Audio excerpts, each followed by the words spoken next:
வணக்கம் மக்களே. நான் இன்று 50 வயதுக்கு மேல் உள்ளவருக்கு ஒரு ஆரோக்கிய யோசனை சொல்லப் போகிறேன். அதாவது பார்த்தீங்கன்னா, நீங்கள் வந்து சேரில் உட்காந்துருப்பீங்க.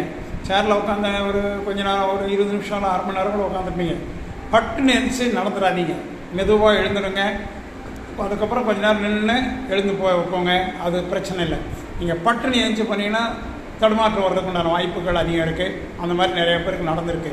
அதே மாதிரி இரவில் வந்து தூங்குகிற சமயத்தில் தூக்கத்துலேருந்து எந்திக்க யூரின் பாஸ் பண்ணுறது எந்திக்க போகிறீங்க அப்படின்னாக்க என்ன பண்ணணும், எந்திரிச்ச உடனே டக்குன்னு எழுந்திரிக்கூடாது. முழிச்சு கொஞ்ச நேரம் அப்படியே படுத்திருக்கணும். அப்புறம் மெதுவாக எழுந்திருக்கலாம். ரொம்ப ஃபாஸ்ட்டாக எந்திக்கக்கூடாது. வேகமாக எந்திக்காமல் மெதுவாக எழுந்து அப்படியே கொஞ்சம் நேரம் உட்காந்துருக்கணும். ஒரு நிமிஷம் 1.5 நிமிஷம் உட்காந்துருக்கணும். அதுக்கப்புறம் மேலே எழுந்து மெதுவாக நடங்க, ஒரு பிரச்சனை வராது. பார்த்திங்கன்னா, நிறைய பேர் வந்து பாத்ரூமுக்கு போனார், நைட்டில் கீழே விழுந்து மயங்கி விழுந்துட்டாரு, இது மாதிரி ஆகிடுச்சு அப்படிம்பாங்க. ஸோ அதனால் வந்து இது வந்து பெரிய வயசானவங்களுக்கு இந்த மாதிரி பிரச்சனைகள்லாம் வரும்.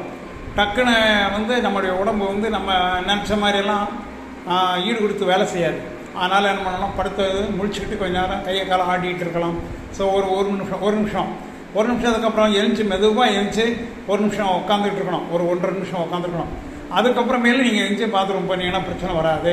ஏன்னா அந்த உடம்புல வந்து ப்ளட் சர்க்குலேஷன் வந்து நல்ல முறையாக இயங்க ஆரம்பிச்சிடும். அதுக்கப்புறம் பிரச்சனையே வராது. அதனால் தயவுசெய்து எழுந்திருக்கும்போது 1.5 நிமிஷம் படுத்துருங்க.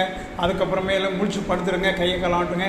அதுக்கப்புறம் எழுந்து உட்காருங்க, எகஞ்சு ஒரு 1.5 நிமிஷம் உட்காந்தது அதுக்கப்புறம் மெதுவாக எழுந்து நீங்கள் பாத்ரூம் போனா பிரச்சனை வராது.